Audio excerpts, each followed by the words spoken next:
अब तक हमने जाना कि परम आत्मा क्या है, वो कहाँ रहती है और अनुभव में क्यों नहीं आती।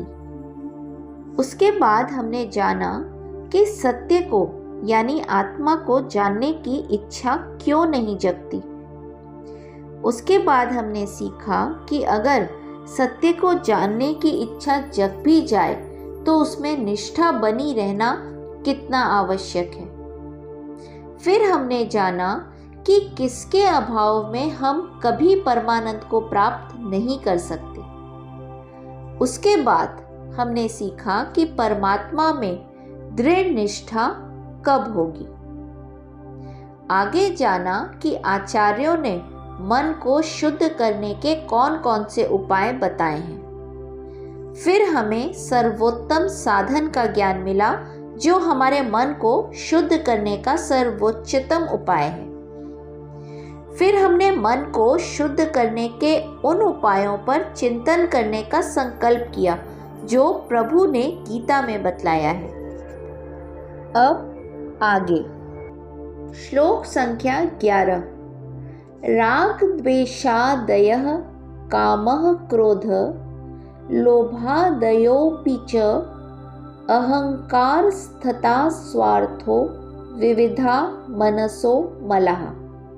राग द्वेष आदयः यानी अनुरक्ति, मोह, घृणा, विद्वेष इत्यादि।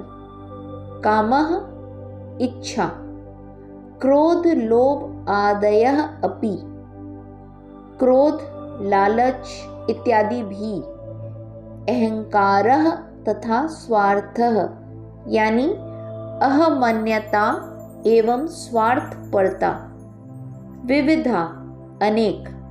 मनसः मला मन की अशुद्धियाँ, अर्थात राग, द्वेष, काम, क्रोध, लोभ, अहंकार, स्वार्थ इत्यादि मन की नानाविध अशुद्धियाँ हैं।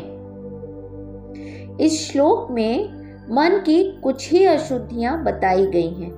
इन्हें ठीक से समझने के लिए एकांत में ध्यान अवस्था में मन का अध्ययन करना आवश्यक है। मन ईश्वर का दिया हुआ सबसे अद्भुत उपहार है और एक बार यह बात हमारी समझ में आ गई तो फिर हम किसी भी परिस्थिति में विचलित नहीं होंगे। संक्षेप में कहें तो मन शोधनम का मूल मंत्र यही है कि हमारा वास्तविक स्वरूप आत्मानंद का है और इस सत्य को न जानने के कारण ही हम दुख भोगते हैं।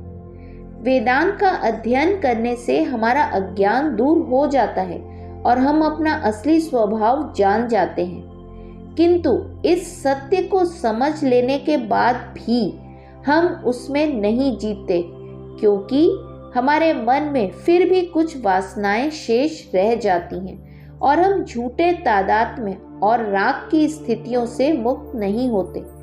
यद्यपि यह सही है कि हमारी वासनाओं की शक्ति क्षीण हो जाती है किंतु वे मरती नहीं। जिस प्रकार हम अपने शरीर के किसी भी अंग की पीड़ा के रहते अपने अच्छे स्वास्थ्य का आनंद नहीं उठा सकते, उसी तरह मन की अशुद्धि जनित कष्ट के रहते हम आत्मा के आनंद का उपभोग नहीं कर सकते।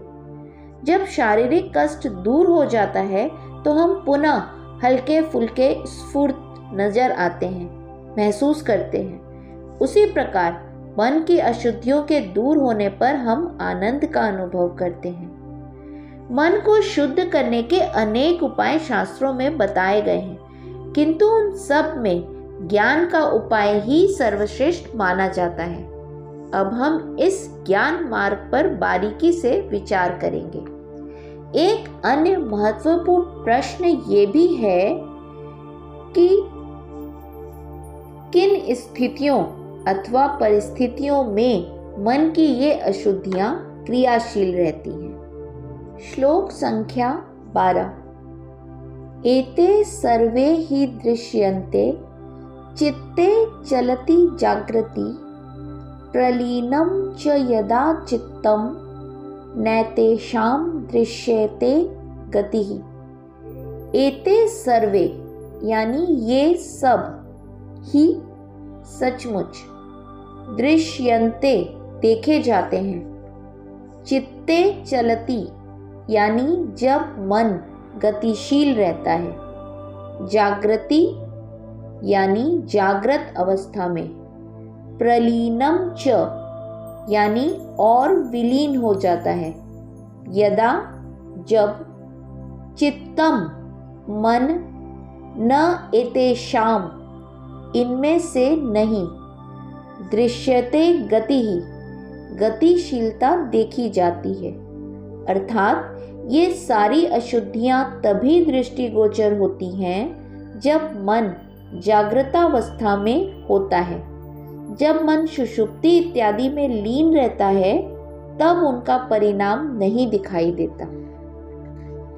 मन की सारी अशुद्धियां तभी प्रकट होती हैं और तभी हमें बाधा पहुंचाती हैं जब मन जगा हुआ होता है, यानी हम जगे हुए होते हैं। उन अशुद्धियों की कोई चाल हमें तब तंग नहीं करती जब मन सक्रिय नहीं रहता।